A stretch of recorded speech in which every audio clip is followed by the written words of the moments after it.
noite, olá pessoal do Tete a Tete Podcast, nós aqui mais uma vez e mais um programa do Vale do Jiquiriçá, o primeiro podcast do Vale do Jiquiriçá está aqui nesta quinta-feira. Hoje a gente vai receber o cara que sabe tudo sobre um tema que é importantíssimo.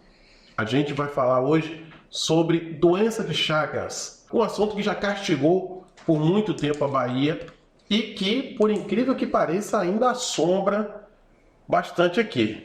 Gilmar Ribeiro Júnior. Ele é PhD em Biotecnologia aplicada à saúde coletiva e medicina investigativa. Meu Deus, que nome difícil, cara. É um nome nome bonito. É um nome bonito. Traduz para mim. Primeiro, muito boa noite. Obrigado por se fazer presente aqui no Tete a Tete Podcast. Hoje está um pouquinho difícil para mim, eu estou sozinho. O meu colega Lucas, ele está um pouco atrás aqui na técnica, aqui no computador, mas a gente vai conduzir aqui esse assunto que é muito pertinente para o nosso Vale do Jiquiriçá, para a Bahia e para o Brasil inteiro. Primeiro, Gilmar, eu queria lhe agradecer mais uma vez e pedir para que você traduzisse aí o que significa essa nomenclatura. Maravilha. Primeiro agradecer, Léo, pelo convite, pela sua disposição de estar aqui para a gente discutir um pouco sobre esse relevante e importante tema que é a doença de Chagas e os impactos dela nos cidadãos baianos, os cidadãos de Mutuípe. Agradecer também a Manuela pelo convite, pela parceria e pelo companheirismo mesmo, companheirismo científico que a gente está desenvolvendo, umas parcerias que a gente tem feito aqui. Então, antes de tudo, muito obrigado a você, Léo, muito obrigado, Manuela, muito obrigado nossos queridos telespectadores de Mutuípe, de toda a Bahia. Fazendo formalmente minha apresentação, meu nome é Dr. Gilmar Ribeiro Júnior, eu sou biólogo por formação. Já clareou um pouquinho. Já vendo aí? Já. Então, biólogo por formação, na pós-graduação eu desenvolvi um mestrado e um PhD, né, o famoso doutorado aqui no Brasil, em biotecnologia, o que é basicamente a gente utilizar estratégias do uso da biotecnologia, novas tecnologias, novas abordagens aplicada à saúde coletiva, então a saúde de todos, e a medicina investigativa, né? Então a gente utiliza essas ferramentas moleculares, ferramentas de diagnóstico para fazer uma medicina investigativa, fazer a investigação de uma determinada doença, do porquê acontece aquela doença, quem é o patógeno, quais são as variantes genéticas daquele patógeno, o que é que eles podem causar. Então você é um CSI aí. Um pouquinho de tudo. É o CSI dos barbeiros. CSI dos barbeiros. Ao seu lado tem aqui Manu. Muito obrigado, Manu, por sua presença. Finalmente eu acertei. Essa é a mulher mais difícil que nota de 200. Ninguém vê essa mulher. Eu sou muito tímida. Pra falar, gaguejo. Puxa um pouquinho, por favor, minha querida. Deixa bem próximo de você. Isso. Gaguejo ao falar, mas hoje eu estou aqui pra gente fazer essa parceria, fazer essa divulgação, falar um pouco da doença de Chagas. Que é um assunto bem pertinente, né? Exatamente. Deixa eu me apresentar. Eu sou Manuela, sou enfermeira aqui do município de Mutuípe, mas também sou mestre em ciências, lá pela Fiocruz, biotecnologia também, não precisa eu repetir tudo que o professor Gilmar falou. E a gente tem essa parceria já tem um tempão, né? Exato. A gente se conhece há um bom tempo. Assim como eu trouxe Jackson, o Dr. Jackson, né? O ano passado, eu acho.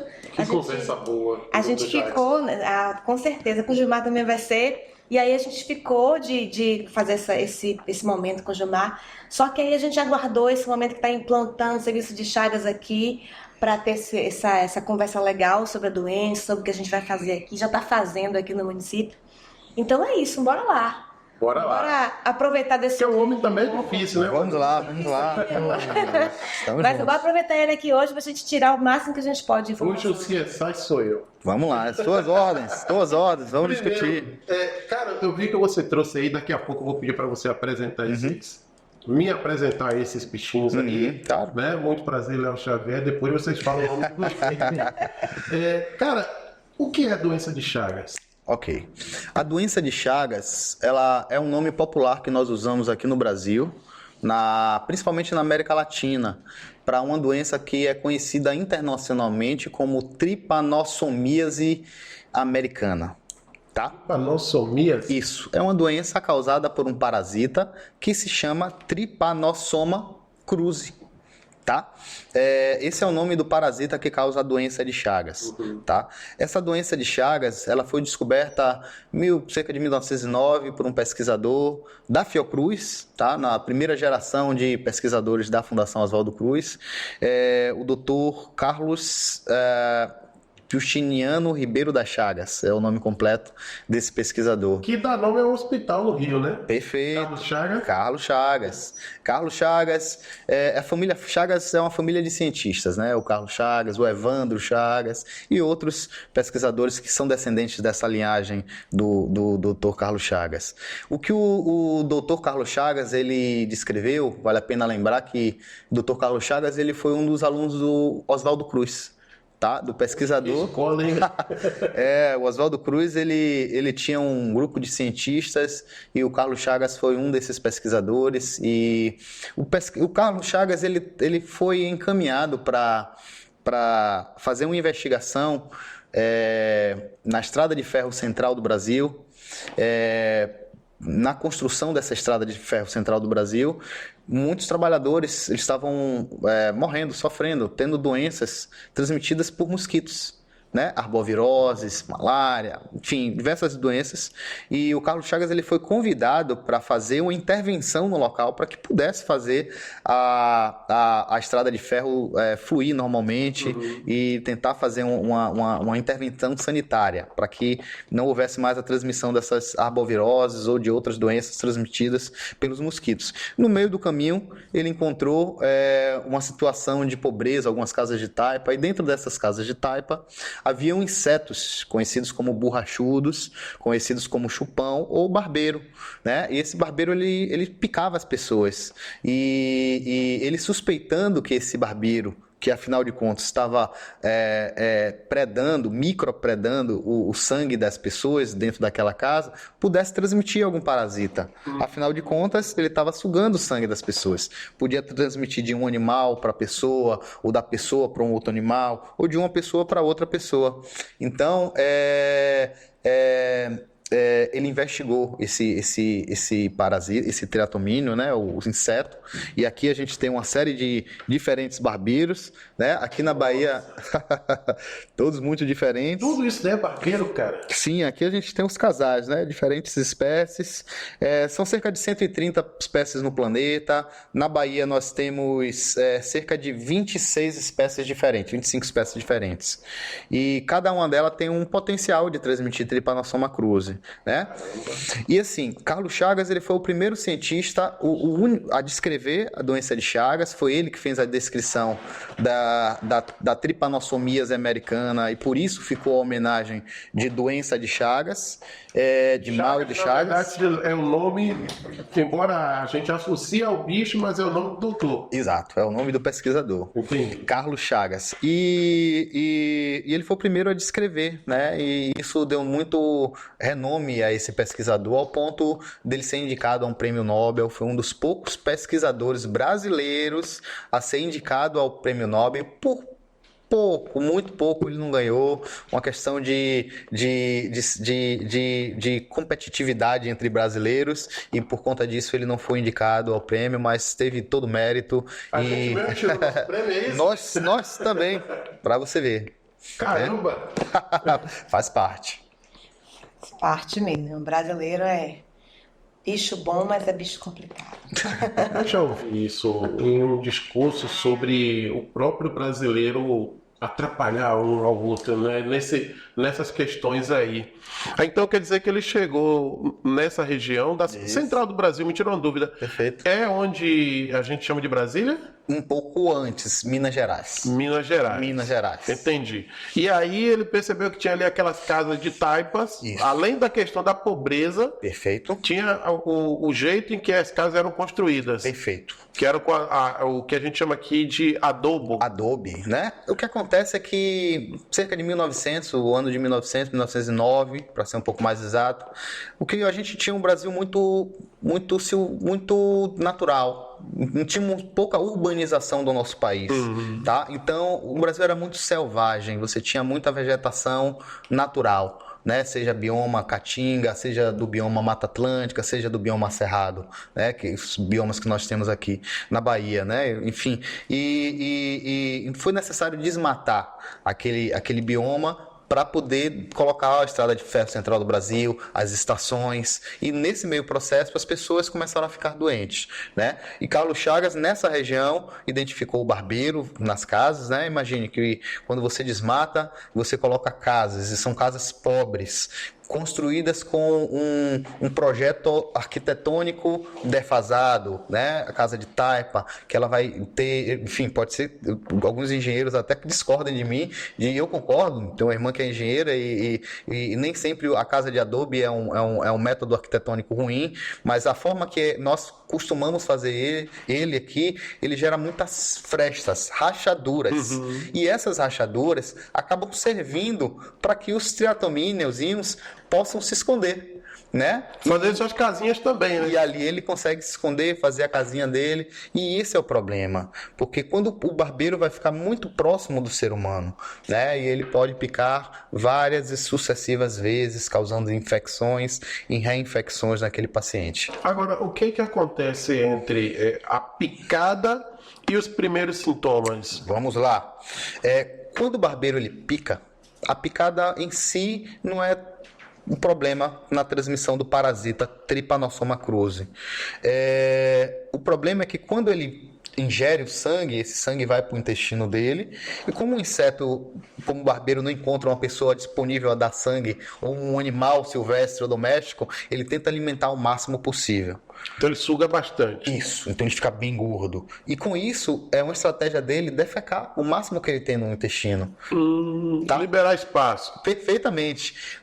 E aí vem um problema, porque o parasita ele está ali no intestino dele. Quando ele defeca, as fezes carregam o parasita para a pessoa que ele está picando, para o animal que ele está picando. Isso é simultâneo? Praticamente. Existem pesquisas, inclusive, que dizem que barbeiros mais perigosos defecam mais rápidos do que os que são os que defecam mais rápido. É uma medida para você tentar classificar esses triatomíneos. Nas fezes é que tem um parasita, né? Então, essas fezes elas podem ter contato com as mucosas dos olhos. Isso vai criar uma reação, né? Então, quando o parasita entra na corrente sanguínea do paciente, me desculpas, entra na corrente sanguínea do paciente, está estabelecida uma coisa chamada fase aguda da doença. O que é a fase aguda da doença? A fase aguda da doença é a fase de resposta do seu corpo ao parasita, e o parasita, ele não quer ser destruído pelo seu macrófago, ele vai tentar se defender. Então, é a fase de briga entre suas células e a dos parasitas, né? Nessa interação, hospedeiro e parasita. E você vai ter algumas respostas imunes. Então, por exemplo, se por acaso as fezes forem cair no olho, você pode desenvolver um sinal que é muito típico da fase aguda, mas que é muito raro de se observar. É o sinal de Romanha.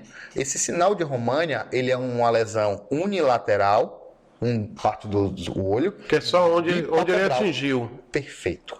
Unilateral bipalpebral. Raramente, eu nunca ouvi falar de casos dos dois olhos. Geralmente só um dos olhos é acometido. É uma resposta imune, uma inflamação muito forte. Os olhos ficam edemaciados, ficam inchados. E esse é um dos sinais clássicos de transmissão da doença de Chagas e da fase aguda. Mas ele é muito raro de ser observado. A grande maioria das pessoas, durante a fase aguda, ela desenvolve sintomas genéricos. Febre, prostração, mal-estar. E se não for muito bem diagnosticado pela equipe de saúde, de vigilância, vai passar como uma gripe. Facilmente. Então, é muito difícil você detectar um paciente portador de doença de Chagas na sua forma aguda. Tá? Rapaz, aí eu vou passar a bola agora aqui para a enfermeira. Como que é isso? Chega um paciente lá com sintomas de gripe e vocês identificam ali, olha, isso aqui não é gripe. Pois é, o que acontece? Essa é a preocupação, considerando Mutuípe um município de médio risco. né? Que Mutuípe é considerado um município de médio risco da doença de Chagas. Então, assim, é uma preocupação que a gente não tinha. E não falando só de Mutuípe, de maneira geral. Ninguém se preocupa com doença de Chagas assim como deveria, considerando o Brasil um país que tem o risco de doença de Chagas, principalmente nos lugares mais pobres, né, de mais baixa renda. Então, assim, essa é a preocupação da gente aqui em Mutuípe em relação a isso, considerando um município de médio risco, em estar nessa observação. Isso é um médio risco, é muita coisa, né? Muita coisa. A gente estava discutindo isso hoje com a equipe da Secretaria de Saúde daqui, né, para falar do projeto e a questão do risco de Mutuípe, tanto para leishmaniose quanto para a doença de Chagas. E a população daqui, para a quantidade de casos autorreferidos e mortes por complicações da doença de Chagas é muito grande, comparado com a população que a gente tem. Então, assim, agora, nesse momento, a gente tem um olhar mais apurado em relação aos sintomas de pacientes. Então, o paciente chega, e eu estou fazendo esse trabalho junto com as equipes de saúde daqui, com a Secretaria de Saúde, com a Vigilância Epidemiológica, no sentido de observar com mais apuração os pacientes, né? Porque a gente tem as áreas, a gente está começando a fazer agora, a gente está começando a questão, ele vai falar do mapeamento de áreas, tudo direitinho, para saber onde tem mais riscos dentro do município. A gente tem um risco médio. Isso aqui na cidade de Mutuípe. Exatamente. Mas as unidades de saúde daqui, todas já estão capacitadas, porque em 2022 a gente capacitou as equipes, o Dr. Gilmar, em doença de Chagas, para reconhecimento de fase aguda, de fase crônica, para busca ativa de pacientes, para encaminhamento para a gente lá no centro de referência, que a gente atende leishmaniose, mas agora está atendendo doença de Chagas também. Amanhã, inclusive, a gente vai ter uma reunião com os agentes comunitários e de endemias para chamar um pouquinho mais atenção e para ver a questão da busca ativa desses pacientes. Então, o nosso olhar aqui em Mutuípe está mais apurado para essa questão dos sintomas, né, para detecção da fase aguda. Exato. Entendi. Eu vou pedir para você puxar o microfone um pouco mais. Você pode ficar bem à vontade, aí você só... Ok. Tá? Puxa aí. Tranquilo. Esse trabalho dos agentes comunitários de saúde, ele é um trabalho de formiguinha, mas que dá muito certo, né? Eu costumo falar para eles, inclusive na formatura o ano passado, do curso, né? Teve o curso Saúde com a Gente. Esse ano vai ter a complementação, que é o Mais Saúde com a Gente agora, que os agentes comunitários de saúde, eles são a roda, e eu vou mais, vou além. São os braços e as pernas do SUS. Eles vão onde a internet não vai. E olha que a internet vai longe. Né? Mas os agentes comunitários, eles alcançam, né, os lugares, mas eles fazem o que tem que ser feito. Porque a proposta do trabalho da gente comunitário é sempre estar nas diretrizes, alcançar os lugares mais distantes, onde a gente não chega, onde a unidade não chega. Eles são mais do que ponte, né? Então, assim, eles sempre são meus parceiros. Leishmaniose na implantação, que a gente tem um serviço de leishmaniose hoje que funciona assim, dentro do limite do SUS, que o SUS é maravilhoso, mas você sabe que é difícil. Funciona aqui muito bem, é um trabalho muito bem, uma equipe muito bem, que atende muito bem, com a cobertura que a gente precisa, com o apoio que a gente precisa, com todas as dificuldades, mas a gente consegue o que a gente está proposto, que é pegar o paciente de maneira precoce, atender até a cura. E assim eu acredito com essa parceria e com os agentes sempre, porque amanhã tem reunião com eles, já mandei mensagem. Gente, preciso de vocês, porque eles vão buscar. A gente já tem agora identificado quase 20 pacientes que eram autorreferidos, ou seja, que se diziam com Chagas, já positivos, mas na fase crônica, para a doença de Chagas. Quem mandou para a gente? Quem está indo buscar? Os agentes comunitários de saúde, que eu aproveito e parabenizo e digo que eu amo. É a turma, que é a categoria que eu mais amo no SUS, são os agentes comunitários, em especial os de Mutuípe e mais ainda os meus agentes comunitários de Bahia. Puxou a sardinha bonita aí, né? São os guerreiros que lutam a boa luta. E assim, é uma coisa que eu fico muito feliz em relação aos agentes, que um chamado, eu chamo, eles estão lá. Todos eles. Eu fico, toda vez que eu me reúno, você participou daquela... Todos eu estava eles, presente em 2022. Todos eles, em massa. Quem não vem tá na mensagem, Manu, eu não vou não, mas segunda-feira eu tô lá, depois eu te ligo, depois eu vou lá para você me passar o que foi dito. E assim, é um trabalho assim lindo, os agentes comunitários de saúde. Acho que foi o melhor programa que o SUS já lançou, e agora é estratégia, na verdade. Agora tem um curso no qual o governo valoriza o trabalho deles, né? Eles têm um piso que é enfermagem, que é uma vergonha. Não tem, né? Eles têm um piso, eles têm voz. E eu admiro muito o trabalho da gente comunitário de saúde, mas vamos voltar para o nosso professor. Você ia responder até uma outra pergunta que eu iria fazer, antes da gente voltar para ele, que era sobre se tinha casos aqui em Mutuípe de pessoas diagnosticadas com doença de Chagas. Assim, porque, só para mim, antes dele voltar, o que acontece? O que me chamou a atenção para aqui? Em uma das reuniões da ação básica, notificação pelo Sistema de Informação de Mortalidade, em 10 anos, 12 óbitos notificados.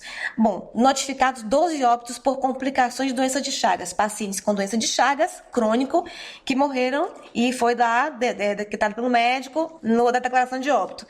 Aí, bom, nenhuma notificação de pacientes doentes, poucas notificações de pacientes internados, 12 óbitos.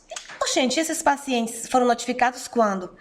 Ou seja, havia uma diferença, uma incongruência de dados. E aí me chamou a atenção. Eu fui buscar esses pacientes que faleceram, fui para os agentes comunitários e fui buscar esses dados desses autorreferidos. Mas o município também, a Secretaria de Saúde, tem um projeto do Ministério da Saúde, que me fugiu o número agora, e desde 2019, para o atendimento e acompanhamento de pacientes com doença de Chagas e as leishmanioses. E aí ele deu uma paradinha, né? A gente conseguiu fazer o projeto, conseguiu ter um fundo, né, financeiro para compra de material e medicamento e tudo mais. Só que a gente parou por causa da pandemia. A pandemia não podia ir para lado nenhum. A gente deu uma paradinha e a gente recomeçou, pegou esse projeto para dar seguimento a ele em 2022. Foi quando o Dr. Jackson veio fazer a capacitação, Gilmar veio fazer a capacitação. Jackson é leishmaniose, Gilmar é Chagas. E aí a gente está dentro também desse projeto. O da Fiocruz é um outro projeto novo e dentro desse projeto do Ministério da Saúde, que a gente já tinha captado verba para poder comprar material, que está sendo comprado agora. Notebook, bombas para fazer borrifação, material impresso, as capacitações que já foram feitas pelos profissionais da Fiocruz e o que ocorrer que der para a gente fazer com esse recurso. Ou seja, do mesmo jeito que no passado houve esses casos invisíveis, né, de óbitos que não estavam sendo divulgado o mesmo número de doenças, né, de pessoas diagnosticadas, hoje tem um trabalho também invisível. Tem um trabalho sobre isso. Que vem prevenindo. Isso, tem um trabalho que está um pouco invisível, mas a gente está aqui para dar visibilidade a ele. Exatamente isso. E tem uma coisa importante, você me perguntou pacientes. Então, os autorreferidos, que eu tenho Chagas, os agentes comunitários passavam para fazer os cadastros e o paciente dizia, eu tenho Chagas. São 342 no município de Mutuípe. E eu estou buscando... Hoje, assim, ao longo do trabalho dos agentes comunitários desses 20 anos, são mais de 20, nos cadastros, o paciente pergunta, tem alguma doença referida na família? O paciente diz, não, eu tenho Chagas. Ele se autorreferia que ele tem Chagas. Eu estou buscando esses 342. Né? Eu creio que alguém já deve ter... Você está buscando o contato dessas pessoas, estou procurando pessoa por pessoa. Entendeu? Vai ser uma procura de... um trabalho de formiguinha que a gente precisa encontrar, investigar, notificar, fazer exames, colocar para acompanhamento com os médicos se forem necessários, os encaminhamentos como gastro, como cardiologista, né, para ver se tem alguma complicação instalada ou ainda ali fermentando, eu chamo assim. Então, assim, a gente está em busca desses pacientes. Os agentes comunitários são meus parceiros nisso. Então, assim, E outra coisa que eu quero falar sobre Chagas quando eu fui conversar com o Gilmar sobre esse trabalho, os profissionais não acreditavam que existia mais doença de Chagas. As pessoas acham que as pessoas já foi erradicado desse assunto. Que é uma coisa do passado, né? Isso. Ele falou das casas de taipa, não tem mais casas de taipa, tem poucas. E foi atrás disso que eu fui falar com ele. A gente precisa conscientizar as pessoas que a doença existe e está aí, de uma outra forma, sendo transmitida de outra forma, e a gente precisa trabalhar sobre isso. Isso me leva à pergunta que eu já estava desenvolvendo aqui, Beleza, a gente não tem mais tanta casa de taipa como antigamente. Onde é que estão esses bichinhos? Vamos lá. A doença de Chagas, por regra, ela é uma zoonose. O que é isso? É uma doença que circula entre animais silvestres.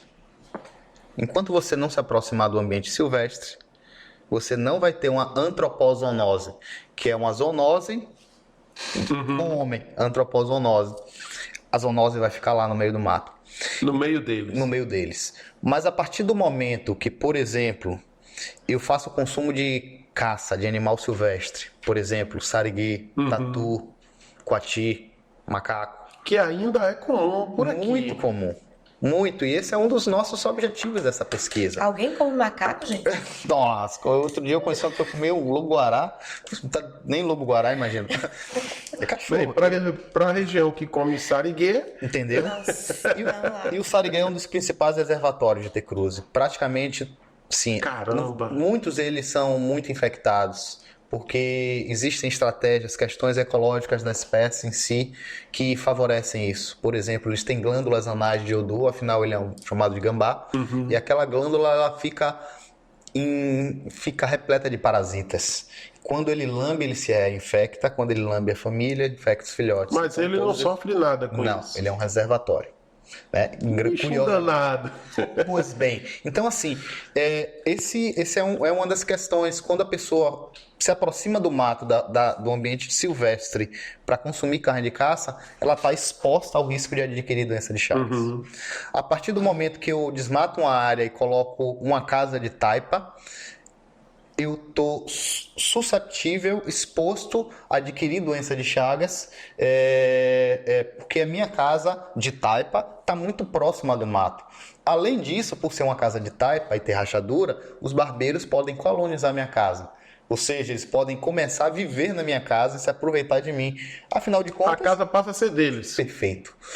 Mas tem alguns barbeiros que às vezes não colonizam as residências. Ainda não estão. São espécies diferentes, como eu mostrei para vocês. Cada uma tem um nível de evolução, uma questão específica de cada espécie. Algumas não colonizam. Mesmo assim, eles podem transmitir T-Cruzi, tá? Então, mesmo que você não tenha casa de taipa, e aí eu vou fazer uma menção à cidade de Salvador, por exemplo, que é uma cidade que eu tenho estudado há 15 anos. Tenho feito parceria com o município de Salvador.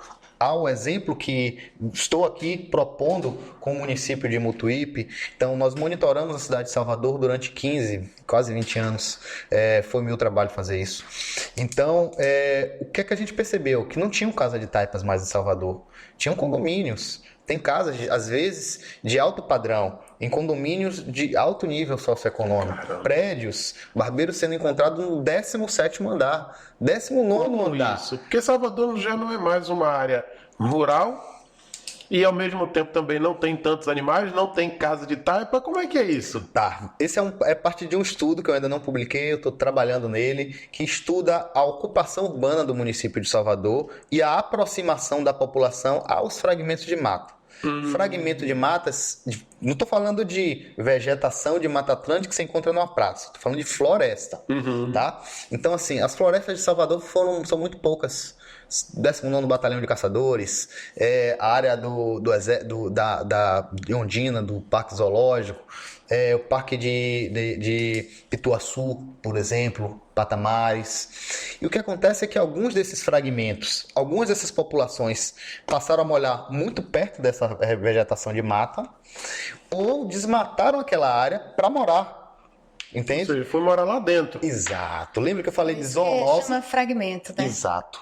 Então, assim, em Salvador, que é a terceira capital do Brasil, se não me engano, a quinta agora, né? A quinta maior da América Latina. Terceira do Brasil, quinta maior da América Latina. Se eu não estou enganado com os números atuais. É muito grande, né? cara. É uma das maiores da América Latina. E você tem risco de transmissão de T-Cruzi por barbeiro silvestre dentro da zona urbana. Isso é algo completamente diferente do que você espera para a doença de Chagas. E mais complexo também, né? Extremamente mais complexo. Nesse trabalho a gente conseguiu provar que pessoas que moram, que bairros que têm uma proporção de floresta maior, vão ser encontrado um número maior de barbeiros na casa daquelas pessoas. Então, se você mora num bairro que tem um fragmento grande de floresta, não estou falando de vegetação, de parque, floresta, você tem um risco de encontrar esses triatomíneos. E esse padrão vai, pelo menos, a gente acredita que vai ocorrer em toda a Mata Atlântica do Brasil, porque são as mesmas espécies de barbeiros, com os mesmos processos de ocupação urbana. Salvador ela não cresceu através do desmatamento, pelo menos não de 85 para cá, minha idade, 40 e poucos anos, e é o período que eu estudei. Salvador tinha muita área de uso misto, muito sítio. Então, ela cresceu utilizando esses sítios, esses territórios. Foi de dentro para fora, no caso. Ele cresceu, a área urbana foi tomando os espaços de fazenda e, em menor proporção, as florestas. E aí começou o problema, porque as casas das pessoas ficaram ao lado das florestas ou foram criadas em áreas de desflorestamento e ali colocaram aquela comunidade. E é normal, novamente, aquela ideia da zoonose. A zoonose é uma doença que ocorre entre animais silvestres num ambiente de natureza. Quando a gente se aproxima desse local de natureza, seja buscando a fonte alimentar, animal para se alimentar, a gente vai ganhar a exposição. Quando a gente coloca a nossa casa, o barbeiro começa a invadir a casa, a gente também aumenta a exposição. E apesar do cenário de doença de Chagas ter mudado, nós continuamos, na verdade, nós estamos notificando muitos casos de doença de Chagas agudo, o que é muito difícil de se ver, muito raro e associado à ingestão oral. Tem um município aqui no interior da Bahia, eu não vou falar porque não é a intenção estigmatizar o município ou a gestão municipal, mas teve uma região de Caatinga aqui, onde 5 pessoas, uma família inteira de pessoas foi infectada. Uma criança de 12 anos veio a óbito, justamente pela dificuldade de conseguir fazer o diagnóstico rápido do paciente agudo. O paciente já estava sentindo aquelas dores ali. O que aconteceu foi que... explicando rapidamente, uma criança, ela morava, a família trabalhava na zona rural, na zona urbana, e tinha uma casa na zona rural. Durante o fim de ano, elas foram para aquela casa da zona rural e tinham 3 crianças, um casal que era o pai das crianças. A mais nova, ela coletou acerolas no fundo do quintal. Acerola que estavam no chão. Meu Deus. Não fez a lavagem, a limpeza, a higienização da forma própria, fez um suco e todos da família beberam. Apenas uma pessoa que não bebeu não desenvolveu o sintoma, mas todas as pessoas que beberam desenvolveram sintoma e uma delas agravou, não foi detectado de imediato, não é culpa do serviço de vigilância. Às vezes eles não têm a ferramenta necessária para o diagnóstico rápido, como por exemplo um teste rápido, que só foi recentemente desenvolvido pela Fiocruz. Fazia uma citação ao nome do pesquisador, Dr. Fred Luciano, que é o colaborador, ele que desenvolveu esse teste para a Fiocruz, e futuramente a Fiocruz vai colocar isso para toda a rede de vigilância, para que possa detectar. Então, hoje a doença de Chagas, isso aconteceu, não foi só nesse município da Caatinga, aqui próximo, a região de Mata Atlântica, próximo da região da Cabaceiras do Paraguaçu, aconteceu recentemente, está em investigação, não vou citar o nome do município, mais um outro surto de doença de Chagas. Então, mais 5 pessoas infectadas. Então, a gente hoje tem tido a sorte de observar, porque é muito raro de detectar essa coisa, surtos de pessoas, de famílias que se infectaram porque ingeriram alimentos, seja um suco de acerola, seja um açaí, não sei, que foi produzido no quintal, mesmo aqui na Bahia existe essa possibilidade. Ou caldo de cana. O caldo de cana em si não é um problema, mas às vezes você macera o inseto junto com a cana e a cana, o suco de cana é frutose, é um meio de cultura maravilhoso para o parasita que se replica. Então, quando você ingere, você acaba desenvolvendo essa doença. Então, resumindo um pouco, para passar novamente a voz para o senhor, a doença de Chagas, ela tem um modificado. Os barbeiros, eles não estão mais colonizando tanto a residência. Existem espécies que colonizam em vários lugares da Bahia, mas a transmissão pela melhoria da condição habitacional da pessoa, porque não existe mais casa de taipa, então os barbeiros têm dificuldade em colonizar as casas que são bem acabadas. A gente tem diminuído, ou acredita-se que está diminuindo, a transmissão vetorial clássica, que é a picada do barbeiro, as fezes do barbeiro. E a gente tem um crescimento recente dos casos de transmissão de chagas pela via oral. Através de alimentos. Haja visto que a gente tem observado aqui na Bahia, nos últimos surtos, aconteceram, pelo menos que eu lembro aqui, uns 4 ou 5 surtos, não quero citar o nome das cidades, nem uma intenção de estigmatizar o município ou a gestão municipal, mas que nós temos tido recorrentes e de forma assim surpreendente, sucessivos casos de chagas oral.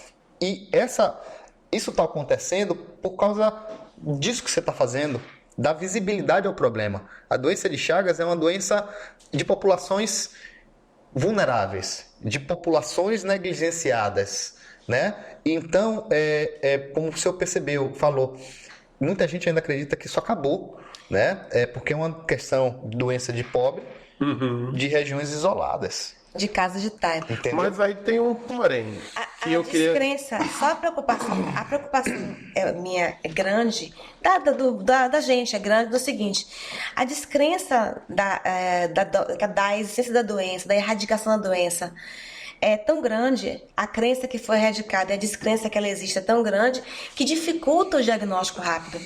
Dificulta pelos profissionais, até pela população. A gente não sabe, e o que a gente vai fazer aqui no projeto é saber o quanto que a população de Mutuípe sabe sobre doença de Chagas, entendeu? A gente precisa saber disso, porque assim, a população também não sabe. O que é leishmaniose hoje? Eu sei que a população de Mutuípe sabe o que é leishmaniose. Hoje a gente recebe pacientes encaminhados pela própria população. A gente tem um telefone, né, desde a época do Covid, que a gente colocou o teleleixe. Então hoje os pacientes fazem teleleixe. Os pacientes, ganhou até um nome bonitinho. Exatamente. Os pacientes eles fazem contato com a gente por esse telefone, e a gente vai estender também para o pessoal de Chagas. Para quê? Para mostrar o vetor, para mandar para a gente foto, para dizer que encontrou, e para os pacientes também. Mas assim, a importância da população saber que a doença existe, que ela tem outras formas de transmissão, que mudou, ela evoluiu a forma de transmissão, e a gente deixar a população tão informada quanto em relação à leishmaniose. Exato. Pelo menos aqui em Mutuípe. Vamos lá. Com essa mudança, né, quando o barbeiro ele coloniza a residência, ele faz um ninho dentro da casa, existe a possibilidade de fazer uma intervenção por parte da vigilância. Faz uma borrifação química, inseticida. Porque está bem visível que ali é propício. Isso, né? Mas nessa situação atual e recente de barbeiros intrusivos, barbeiros que estão na natureza e que vêm voando e invadem a casa, não dá para fazer uma borrifação, porque ele não mora lá, ele só está invadindo. Mas se ele defeca, por exemplo, no seu alimento, na fruta que você deixou na sua casa, ou se por acaso ele defeca no chão, ou se por acaso ele entra na casa e tem uma criança que pega, coloca na boca, ela vai se infectar. Um animal doméstico, um cão, que come o barbeiro achando que é um bicho, também vai se infectar e vai desenvolver sintomas tal qual o humano. Então, assim, toda casa que o agente de endemias encontrar um barbeiro não necessariamente tem que ser borrifada.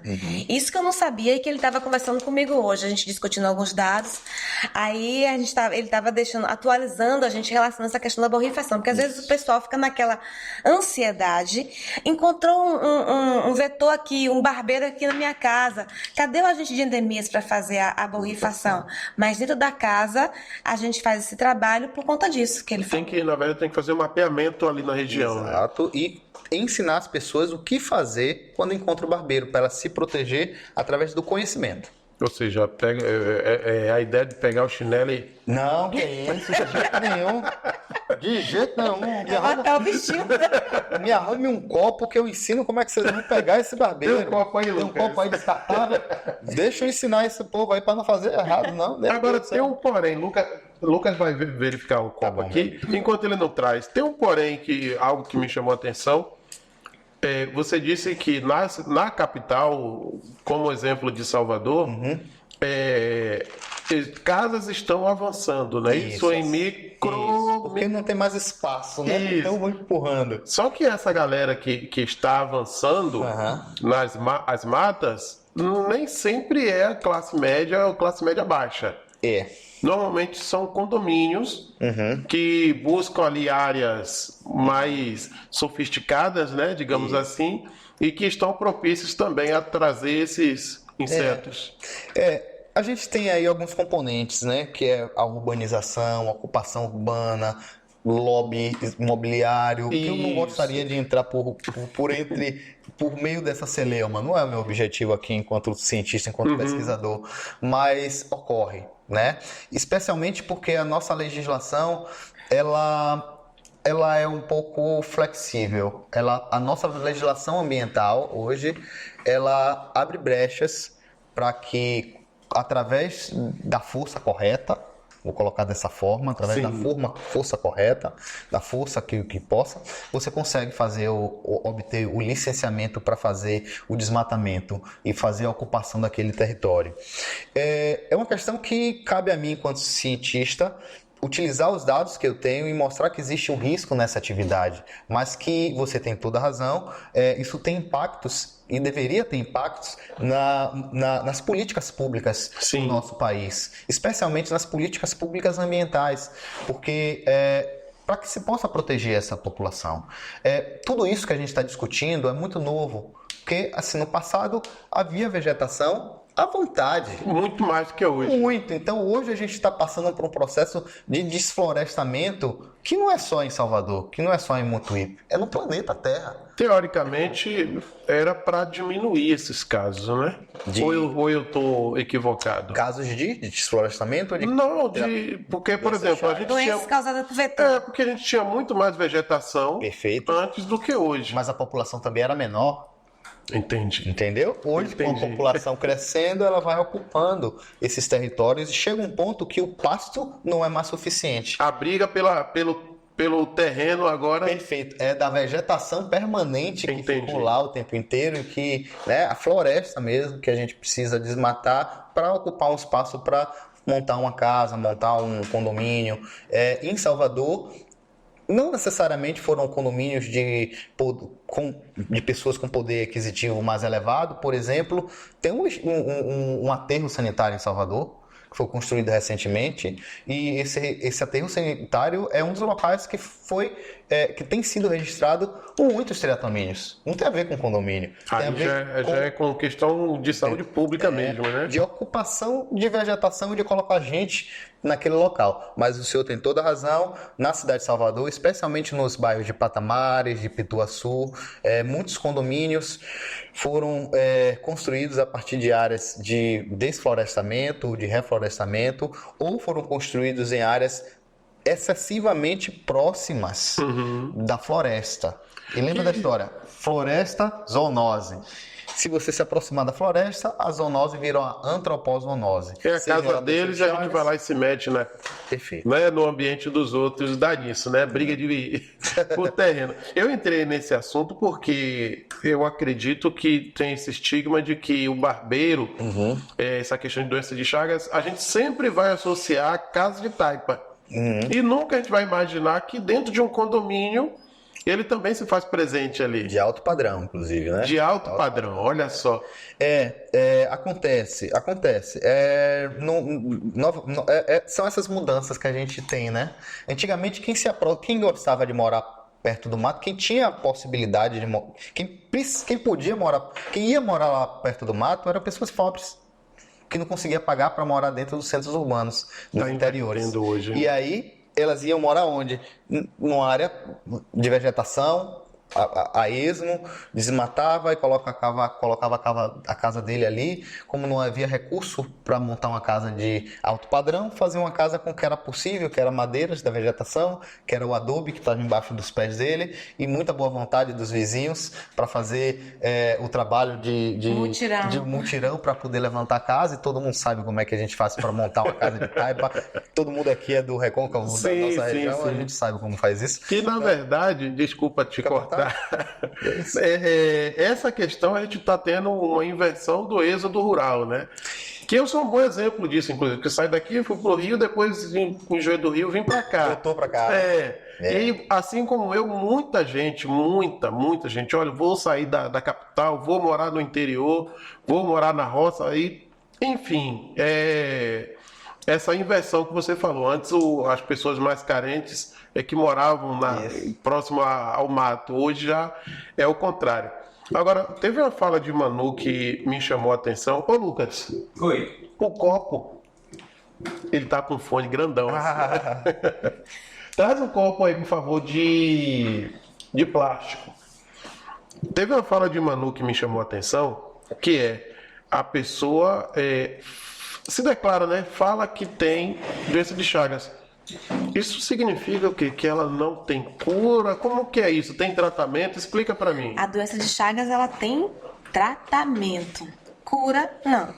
Rapaz... Ela pode estabilizar, trata-se. Como eu falei, nosso objetivo vai ser encontrar para verificar como está a saúde do paciente, tratar, encaminhar para as especialidades, caso o paciente necessite, e manter o paciente estabilizado, para que ele não desenvolva ou piore a situação de saúde que ele se encontra. E como que é feito, Manu, o diagnóstico? Ele disse que tem um teste, né? Que é algo novo. Esse diagnóstico para esse moço, que ele está mais por dentro do que eu. Como que funciona esse teste? É algo parecido com o teste de Covid, que a gente vai lá, coleta dados para investigar? Existem vários tipos diferentes de testes que podem ser feitos para fechar um diagnóstico de T-Cruz. Lembrando que eu aqui sou só um cientista, né? Isso é feito, é o papel de um médico, de uma equipe de saúde para fazer isso. Então a gente tem geralmente testes imunológicos, imunoensaios, ou de hemaglutinação. O que é isso? Ele utiliza os anticorpos que o seu corpo gerou quando o parasita entrou no seu sangue ou no seu corpo. Então, para se defender, ele gerou anticorpos, né? IgM, IgG, e é isso que a gente vai tentar detectar. Será que você tem no seu corpo um anticorpo anti-T-Cruzi que seu corpo produziu contra a T-Cruzi? Se tiver, você foi exposto a T-Cruzi. E a gente faz essa é uma das formas de detecção. Ele vai mostrar aqui como é que a gente deve operar aí com... Essa é uma das formas de detecção de diagnóstico. Existem hoje outros métodos que são até mais específicos, sensíveis, que são, por exemplo, diagnósticos moleculares, que a gente faz a detecção do DNA do parasita, tá? Então, por exemplo, a gente pega o sangue do paciente, extrai o DNA de tudo que está lá e, através de uma técnica chamada reação de cadeia polimerase, a gente amplifica apenas o alvo que a gente quer. Então, eu crio um primer que detecta apenas a T-Cruzi. Se amplificar, o paciente é positivo. Isso a gente pode fazer o sequenciamento desse DNA, estudar as variantes, ver as variantes que estão associadas com Chagas cardíaco, as variantes com Chagas megaesôfago, enfim. Isso é uma tecnologia absurda, né, cara? Muita coisa bacana. E é coisa da Fiocruz. Não necessariamente da Fiocruz, mas a Fiocruz não foi que desenvolveu a técnica, por exemplo, um sequenciamento de nova geração, né, do Illumina, Minai, que seja qualquer técnica. A Fiocruz tem cientistas que sabem fazer uso dessas metodologias para tirarem conclusões e propor intervenções para aquela população. Basicamente, assim, de uma forma bem objetiva, como que eu percebo que eu fui picado ou que eu tô com doença de Chagas? Os primeiros sintomas da doença de Chagas, na fase aguda, você tem alguns como, por exemplo, se foi a contaminação foi na mucosa oral, a gente tem o edema da unipalpebral, unilateral, bipalpebral. Se por acaso a pessoa consumiu, pegou o barbeiro infectado, botou na boca, ela vai ter um edema da boca, da língua. É muito raro de se ver, é muito comum de se ver no norte do país, onde consome muito açaí in natura. A pessoa come junto. Come junto. Quando come, tem uma reação, um edema muito grande na boca. Enfim, não é também comum, mas você consegue encontrar esse sintoma.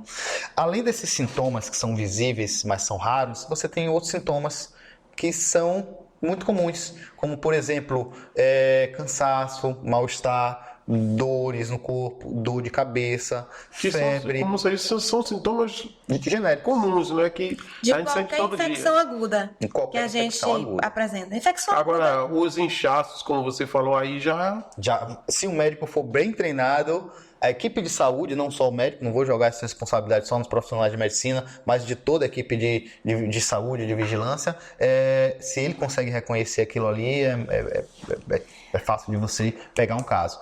Bom, fase aguda. Fase indeterminada, o que é isso? É quando você não tem sintomas.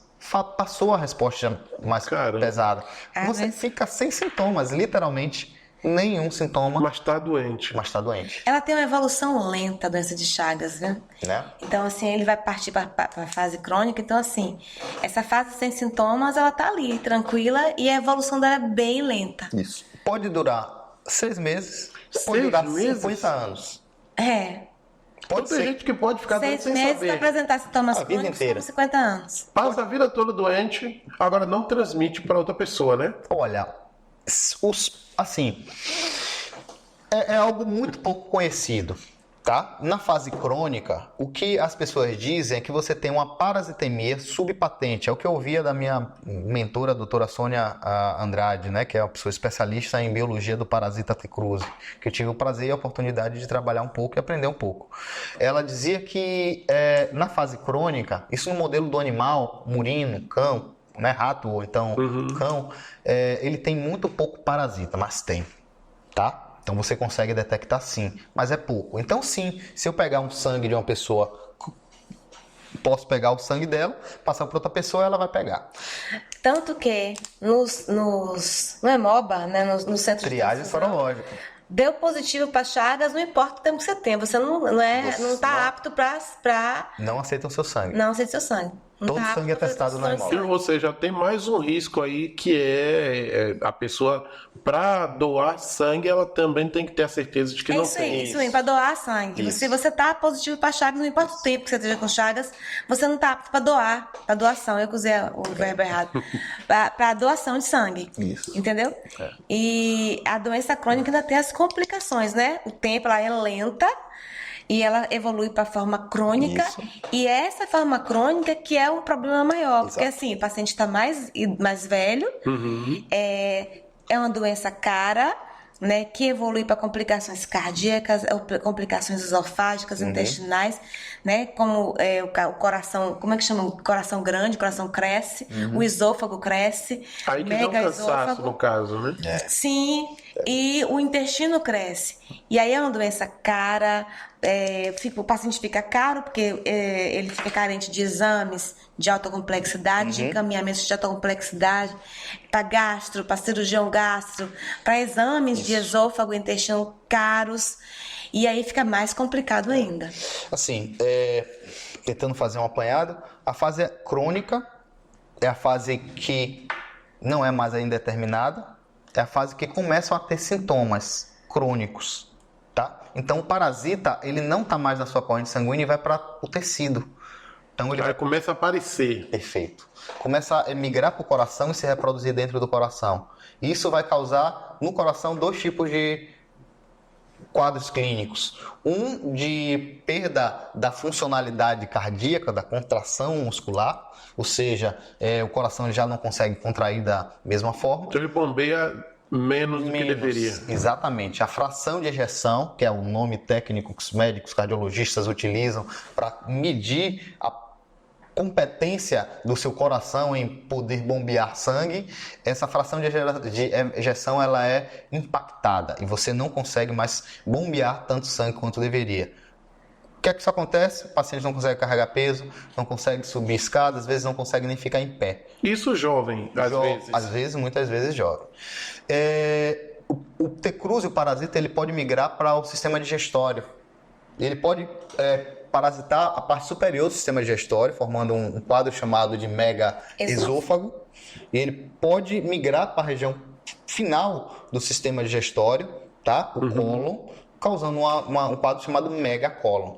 Basicamente, nas duas formas, você perde o peristaltismo no sistema digestório superior, o esôfago. Que é o que faz, que é quando a gente vai engolir a comida? Perfeito, você não consegue mais engolir. A pessoa precisa se alimentar de coisas pastosas e engolir com água sempre, porque ela não tem mais o peristaltismo para empurrar o bolo alimentar por todo o sistema digestório. Da mesma forma, para o cólon, não, então a pessoa não consegue defecar. Primeiro, ele não consegue ingerir. Caramba, que castigo, cara. Pra você ver, moço. É um negócio muito sério. Eu acho que esse é um dos piores quadros clínicos que você pode ter. A pessoa não consegue defecar, as fezes elas se acumulam por meses no sistema digestório e vira uma coisa chamada fecaloma, tá? É uma pedra de fezes que ela é absorvida, reabsorvida pelo sistema digestório, endurece e a pessoa simplesmente oblitera, não consegue defecar por meses. Porque o sistema, o intestino, ele continua fazendo o trabalho dele, né? Mas não consegue botar para fora. Caramba! Complicado. E são desses pacientes que eu tô na busca ativa. Quem é que desses 342 realmente são Chagas? E se eles já apresentam, os que a gente conseguiu localizar e já acompanhar, a maioria tem complicações digestivas e cardíacas, em conjunto ainda por cima. Só reforçando com o que a Manuela falou, essa é uma doença de alto impacto para o paciente, para a família, para o município, para o estado, para o país e para o planeta. Ainda mais se tratando de algo que a gente acha que não existe mais. Mas é a parte mais grave, Léo, a gente achar que não existe mais. Eu mesmo nem lembrava, mas essa questão de doença de Chagas, barbeiro, Manu que trouxe essa ideia pra cá e que me fez lembrar de coisas que eu só pensava, só lembrava, só falava, tipo, há 20, 30 anos atrás. Não hoje, não imaginava nunca que isso fosse voltar. Eu imaginava que... Ou melhor, que isso não tivesse acabado. Eu imaginava que tivesse aí, mas não nessa proporção. Quando eu tive contato com o Gilmar e me interessei pelo assunto, eu não imaginava que fosse tão grande, né? E aí eu fiquei assustada. Porque eu também estava ligada, enquanto profissional de saúde, imagine, também estou lá com os meus mosquitos, né, da leishmaniose, mas eu estava ligada nas casas de taipa, como todo mundo, né? Não tinha, a gente fica ligada só numa parte, né?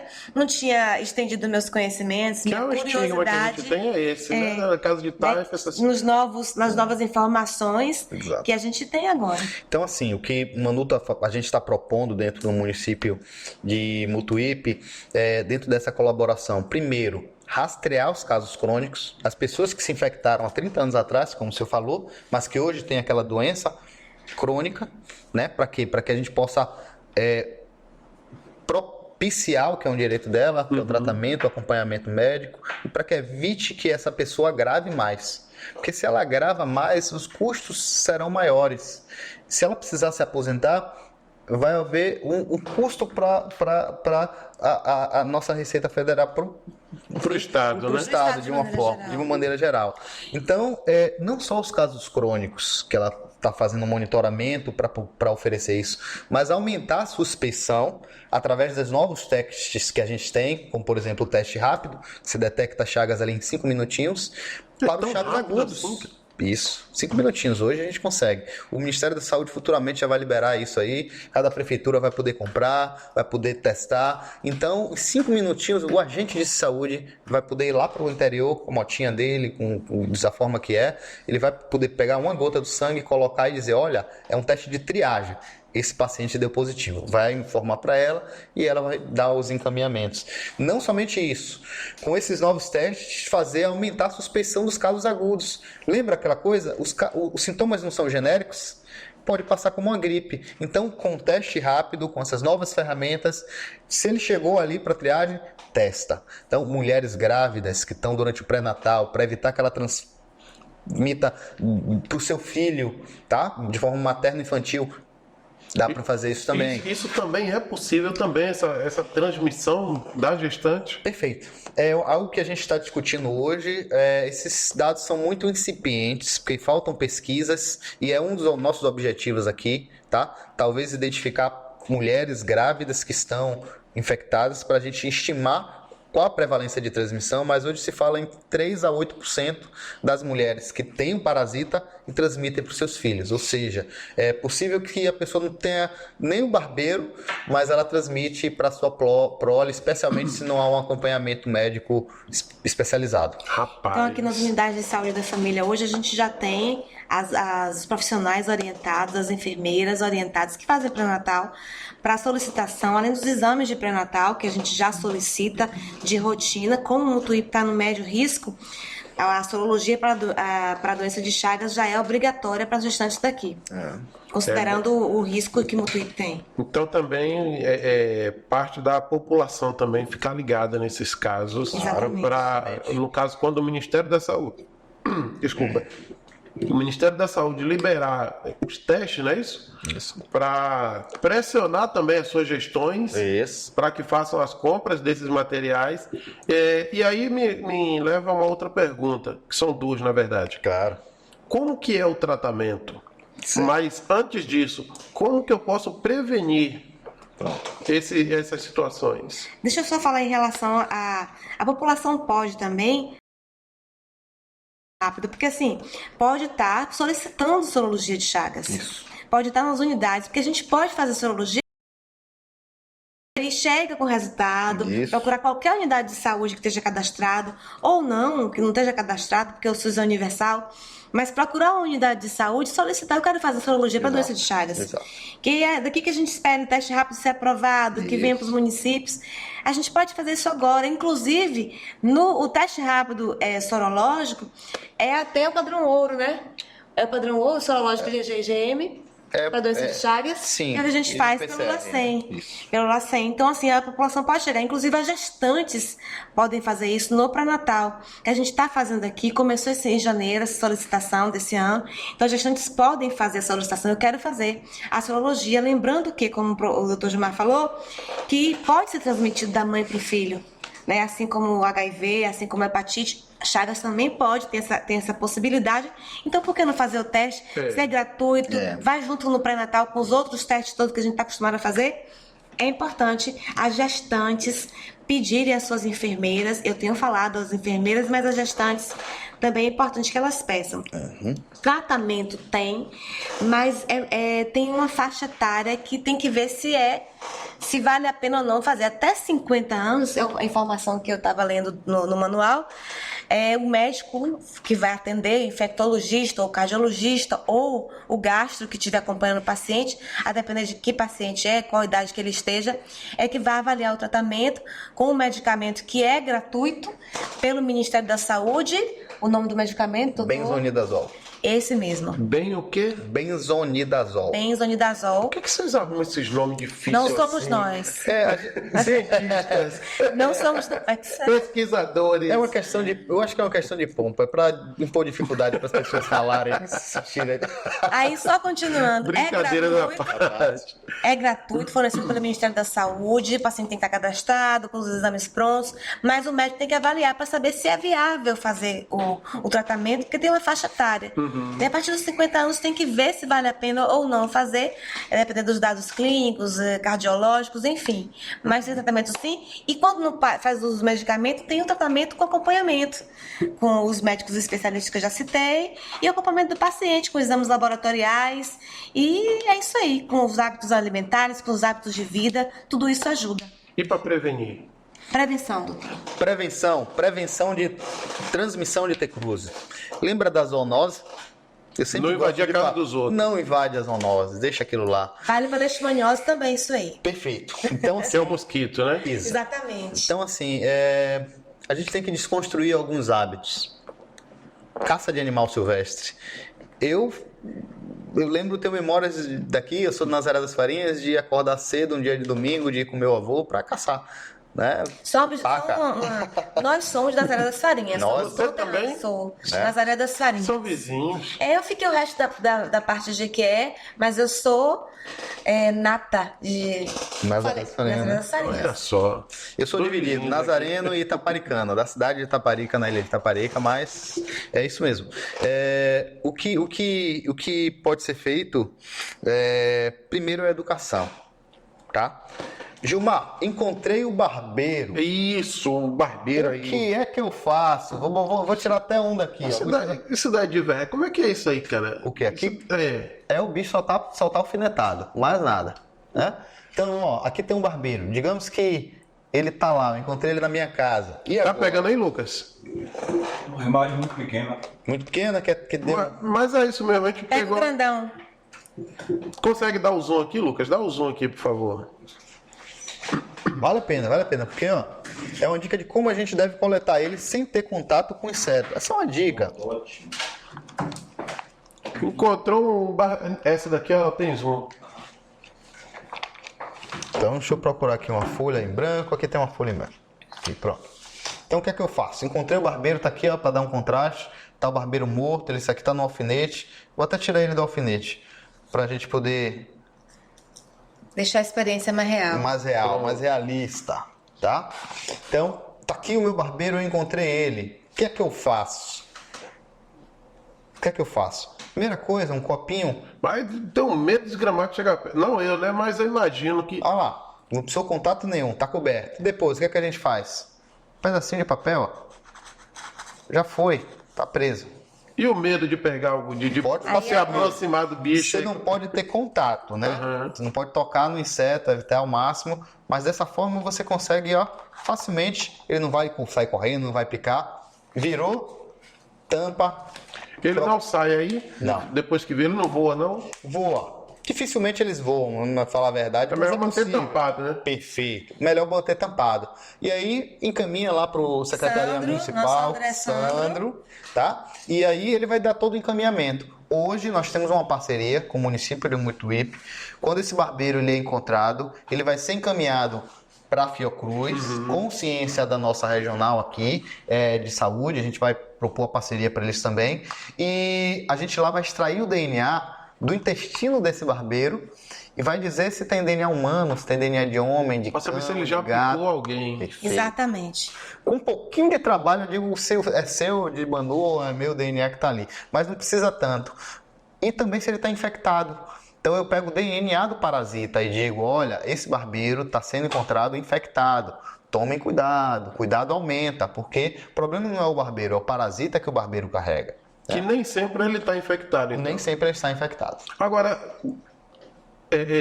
essa variedade de barbeiro aí, isso depende de região? De que depende? Assim como nós temos características fenotípicas diferentes entre nós, eu sou carequinha, barbudinho. Eu tô chegando lá. Questões de tom de pele e tudo mais, os barbeiros são da mesma forma. Entendi. Né? Cada um é uma espécie diferente, que evoluiu de forma diferente dentro do território do planeta, da América do Sul, e cada um tem uma aparência e um hábito diferente. Alguns são exclusivamente silvestres e vivem no mato e apenas não conseguem viver, não tem registro delas na casa das pessoas, a menos que você crie uma casa dentro do mato. A menos que a gente invada a casa dos outros. A casa dos outros, como por exemplo o Triatoma sherlocki, que é uma espécie em homenagem ao pesquisador Ítalo Sherlock da Fiocruz, só existe aqui na Bahia, numa região chamada Gentil do Ouro, tá? Essa pequenininha aqui. Então, ela só existe lá. Mas tem outras espécies que já são mais danadas, como por exemplo essa aqui, ó, Panstrongylus megistus. Rapaz. Com certeza ela... Nem vou É que tem os comentar. patronos, lembrei de Harry Potter que agora. Prefiro não comentar. Escuta fatos. E essa espécie, ela é uma espécie silvestre, mas ela coloniza as casas. Aqui em Mutuípe, no passado, ela colonizou muitas casas. Provavelmente ele transmitiu muito T-Cruz aqui no passado. Esse é o que a gente pode dizer, então, que é aquele tradicional padrão que a gente vê nas casas das pessoas. É uma das espécies que foi mais tradicional e mais padrão no estado da Bahia. Tá? Especialmente em área de Mata Atlântica. Agora eu tô olhando aquele último lá. Que Esse bichinho aqui? esquisito. De um outro. cá? Isso aqui parece um escorpião, cara. Esse que tu apontou aí. Agora esse outro tem 2 chifres aqui, ó. Esses dois aqui eu coloquei apenas para mostrar que, além dos barbeiros, existem outros insetos que que podem parecer os barbeiros, mas que não são. Como, por exemplo, percevejos. Na verdade, o barbeiro ele é um percevejo. Tá? É um tipo de percevejo que se alimenta de sangue. Mas aqui nós temos, por exemplo, 2 percevejos que se alimentam de sangue de plantas, por exemplo. Deixa eu só... Tem um botão aqui. Se não for, é a bateria. Aqui. Pode ir? Pronto. Então, nem sempre o que a gente encontrar aí vai ser exatamente um barbeiro, né? Exato. Por isso é importante... Que bichinho esquisito. Por isso é importante o papel da vigilância municipal, dos agentes de endemias, eles que vão saber fazer a coleta, a identificação, e o município vai dar um feedback, dizer, ó, é barbeiro, não é barbeiro, e se for barbeiro, tomar as medidas e as providências necessárias para que aquela comunidade saiba que é um barbeiro, como ela deve proceder para não se infectar.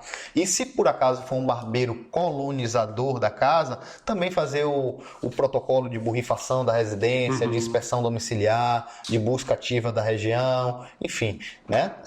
Quem faz tudo isso aqui, todo esse papel é a vigilância do município com toda a propriedade, com toda a competência. Existe algum dado nacional ou estadual de doença de Chagas? Em que o senhor está falando? Em relação... De pacientes, por exemplo, pessoas com doença de Chagas. Vamos lá. Recentemente foi... A doença de Chagas aguda tem notificação compulsória, tem notificação compulsória, sempre teve, eu acho que é melhor o tempo verbal usar isso, sempre teve a notificação compulsória. Caso agudo, tá? Lembra que caso agudo é muito difícil de você detectar, porque os sintomas são genéricos. Então, quase nenhum era detectado. Houve uma pressão muito grande sobre o sistema de saúde, o Ministério da Saúde, para que tornasse mandatório, ou seja, tornasse obrigatório a notificação de casos crônicos, que são pacientes que estão desenvolvendo sintoma cardíaco, e é isso que está sendo feito. Então, Manuela, ela tá dando pontapé inicial aqui para o município de Mutuípe. Foi no ano passado que saiu a portaria que torna obrigatório a notificação de casos crônicos, e Manu já está atuando nesse sentido, já está rastreando esses pacientes, e quando ela detecta um paciente crônico, ela já faz a notificação desse paciente nessa base de dados que foi construída recentemente do governo a nível nacional. Então, o que é que a gente espera? Que a gente vai ter uma ideia melhor do quadro da doença de Chagas no país em cerca de 5 a 10 anos. Caramba. Quando esses casos forem descritos. Mas hoje a gente tem acesso a vários outros dados. Por exemplo, se o município solicita um medicamento para tratar benzonidazol, eu tenho acesso a esses dados de toda a Bahia. Se o município onde a pessoa vai a óbito por doença de Chagas, eu sei os dados dos últimos 10, 15, 20 anos, onde aqui é uma área altamente impactada pela mortalidade de pessoas por doença de Chagas. Essa região aqui é uma das com a maior prevalência de mortalidade no estado da Bahia, por exemplo. Caramba! Tá? Jiquiriçá e Mutuípe. Vale do Jiquiriçá. Jiquiriçá e Mutuípe. As duas cidades? Toda essa região, na verdade. É toda essa região, em especial Mutuípe e Jiquiriçá. E a que isso se deve? Isso, na minha opinião, essa mortalidade dessas pessoas hoje foi a infecção delas no passado. Entendi. Né? Aí Então, morte por complicações. perfeito. Morte por complicações. Pessoas que às vezes estão ali há 20 anos. E eram pessoas que viviam em fazenda, em casa de taipa, no passado. Melhoraram a condição de vida dela. Para carimbar essa informação, a fonte é o sistema de informação de mortalidade, o SIM. Né? Para não estar soltando um dado aleatório. Fake news. Né? Aí fake news é o SIM. Então, assim, por exemplo, agora eu fiz um levantamento na última semana pelo Sistema de Informação de Mortalidade em Mutuípe. Quando eu falo de Jiquiriçá, eu não posso nem. Mas, assim, também está lá, porque é aberto as informações, né? Pelo menos a parte de informação geral. Mas em Mutuípe, eu fui para o Sistema de Informação de Mortalidade, que a gente tem acesso via vigilância epidemiológica.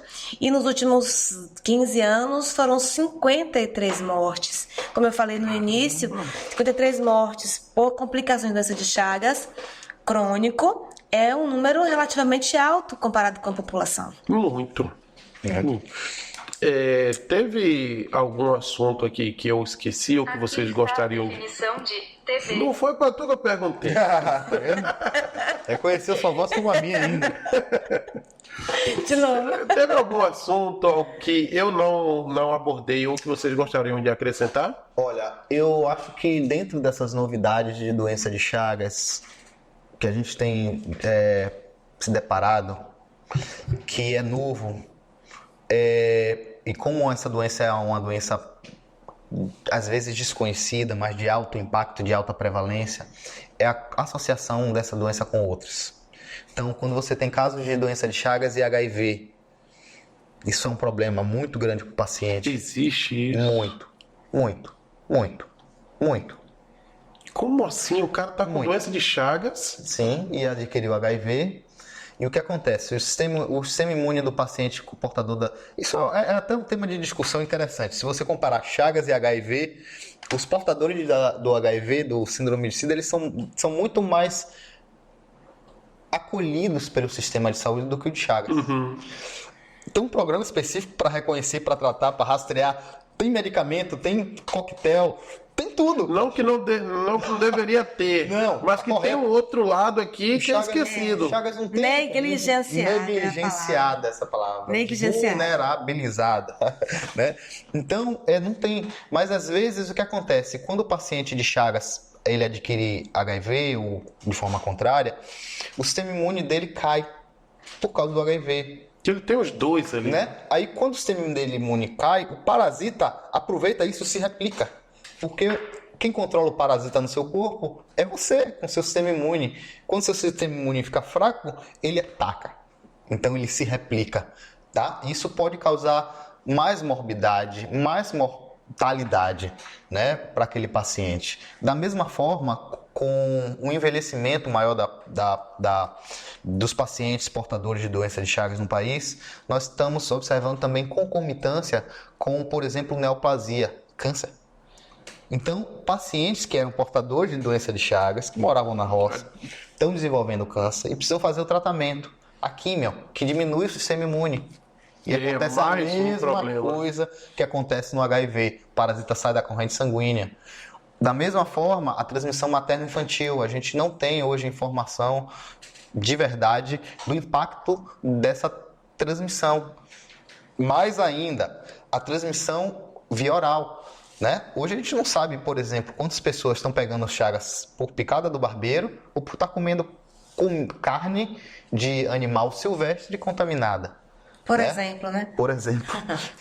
Então, são 4 pontos assim que mostram que o barbeiro dentro da casa não é nem perto do problema, geral que a gente tem. É o mínimo. É o mínimo. É o mínimo. Né? Então a gente tem outros quadros, outras questões e nós precisamos desenvolver tanto a nossa pesquisa quanto a nossa vigilância aqui no país, e que é um dos países que mais se dedica para essa população, posso lhe garantir. Capaz, eu não imaginava que esse assunto fosse tão grave Controverso, né? e controverso.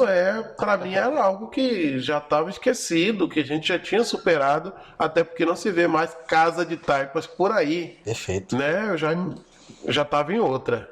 Manu, tem algo que eu não falei que Não, você tá queira tudo- acrescentar, minha Tá querida? tudo dentro do script. Quer deixar uma mensagem para Mutuípe? Sim, eu quero deixar uma mensagem de agradecimento.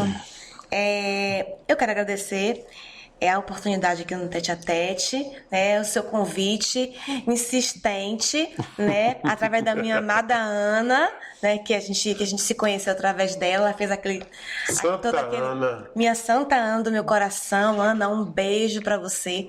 E agradecer com todo carinho a todos, que se eu for citar nomes, outros vão ficar com ciúmes e são muito ciumentos. Então, a todos que sempre me abriram as portas neste vale, desde o Baíra, passando por Jiquiriçá até Mutuípe, e Mutuípe em especial a todas as gestões públicas que passaram, né? E os secretários, em especial a doutora Isabel, né? Andréia agora. Andréia que já passou, né? Agora Dudu, né? Que a Andréia que começou comigo ano passado, né? Quando era secretária. Então, assim, todas as gestões, em especial, nunca tive portas fechadas para todas as pessoas da gestão que estavam aqui. Sempre eu batia na porta, leishmaniose, e sempre todos me atenderam com muito carinho e muita vontade de fazer acontecer. Então, por exemplo, eu fico muito feliz quando eu tenho uma sala, um espaço para atender, por essa gestão, né, atual, atender leishmaniose e Chagas. Uma sala especial, com material, com uma equipe, e a minha equipe, agentes comunitários que eu já agradeci, minha equipe do Luiz Magalhães, minha querida Vaneide, minha dupla, que eu tenho muito carinho pela maneira como eles trabalham comigo no mesmo ritmo, e compensa muito, é muito bom você ter todo mundo trabalhando naquela sintonia, naquela harmonia, que é essa equipe que trabalha comigo. Então eu sou muito grata a Deus por estar me dando essa oportunidade de fazer esse trabalho aqui. É um trabalho que eu sou apaixonada pelos meus mosquitos e pelos meus besouros agora. Meu Deus, que paixão controversa. É um trabalho que eu faço com muita paixão, né? O piso não vale a pena não, mas o trabalho vale. Então, assim, eu sempre falo do piso, né? Mas o trabalho vale muito a pena. É a briga tá dura aí com esse piso. Porque, assim, é uma população negligenciada de maneira geral. Doença negligenciada, leishmaniose e Chagas. E você receber esse público e atender esse público, ter como responder, ter como dar um pouco, assim, é uma entrega muito grande e eu sou apaixonada. Então, eu sou muito grata. Claro. Bom, eu gostaria de fazer um agradecimento aqui, deixa claro que... Por favor. Um minuto. Quero agradecer a Fiocruz, sempre parceira, Gilmar, meu professor Jackson, meu querido professor Jackson, que me abriu essa porta grande na Fiocruz, doutor Mittermeier Galvão, exatamente, que eu gosto muito também, um grande parceiro, né? E pronto, agora pode falar. Assim, primeiro eu preciso deixar claro que eu não falo em nome da Fiocruz, não falo em nome da minha regional, da Centro de Pesquisa Gonçalo Muniz, Instituto Gonçalo Muniz, falo como um cientista, como um servidor em atividade de pesquisa no nosso laboratório, Laboratório de Patologia e Biologia Molecular, mas que eu gostaria de deixar aqui meu agradecimento ao IGM, à nossa direção, gostaria de deixar aqui o meu agradecimento à minha chefia imediata, meu orientador de mestrado, de doutorado, o doutor Mittermeier Galvão Reis, é uma pessoa maravilhosa, é um médico patologista, e é por isso que eu sei, enquanto biólogo, um pouquinho sobre a patologia da doença de Chagas, a clínica, porque eu tive um bom mestre, um bom professor. Isso é importantíssimo. Bem, eu quero agradecer também a vocês dois pela aula, né, que me deu aqui, por despertar também esse assunto que eu não imaginava repetindo, né, que fosse tão urgente assim. Manu, ela queria te deixar aqui sozinho, eu vou caguetar ela. Ela não queria aparecer, tem que vir. Não queria aparecer. Mas essa causa é nobre, aparecer foi importante. Mas a gente venceu pelo cansaço.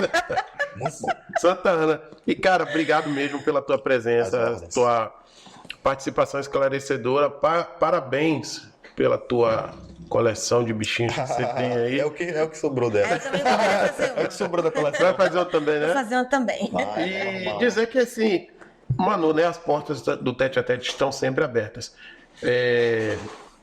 Isso que eu vou falar aqui eu vou cortar depois, mas esse episódio ele está gravado, ele não está ao vivo. Tudo bem. Tá? Ele vai ao ar quinta-feira, que é o dia que ocorre o programa da gente, que a gente tem um programa. Você vai editar, né? Isso. Então aquela introdução lá, eu esqueci o nome, que eu sei, mas às vezes dá uns brancos assim. Tá tranquilo.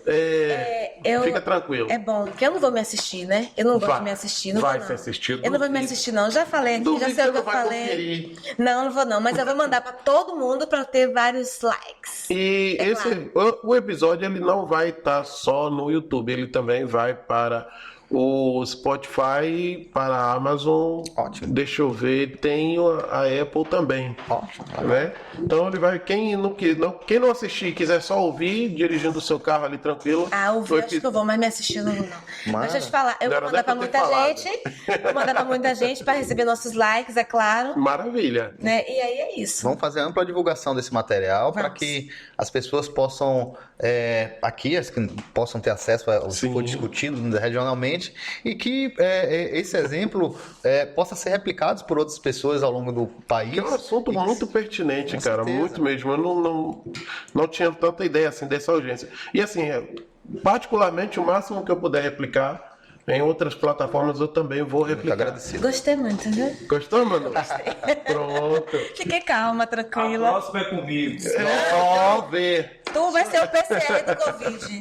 Então, pessoal, olha, a gente vai encerrar aqui nosso programa de hoje, né? Semana que vem a gente volta com mais um episódio do Tete a Tete Podcast. Muito obrigado pela participação de vocês, né? Por estar assistindo a gente até agora e até semana que vem.